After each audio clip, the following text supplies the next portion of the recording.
आज का वचन, नीति वचन 31, 10 से 28।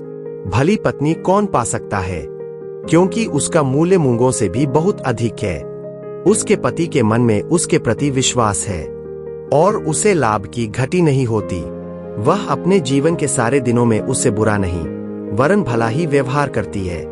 वह ऊन और सन ढूंढ कर अपने हाथों से प्रसन्नता के साथ काम करती है।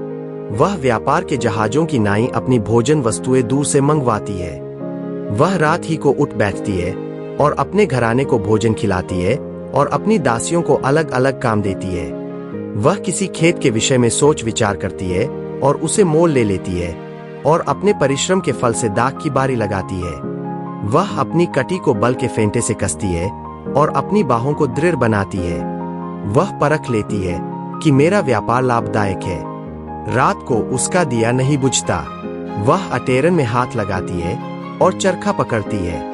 वह दीन के लिए मुट्ठी खोलती है और दरिद्र के संभालने को हाथ बढ़ाती है। वह अपने घराने के लिए हिम से नहीं डरती, क्योंकि उसके घर के सब लोग लाल कपड़े पहनते हैं। वह तकिए बना लेती है।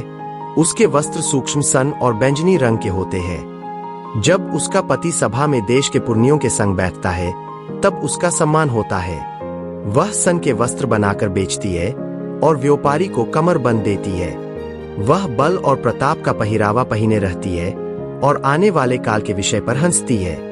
वह बुद्धि की बात बोलती है और उसके वचन कृपा की शिक्षा के अनुसार होते हैं। वह अपने घराने के चाल चलन को ध्यान से देखती है और अपनी रोटी बिना परिश्रम नहीं खाती।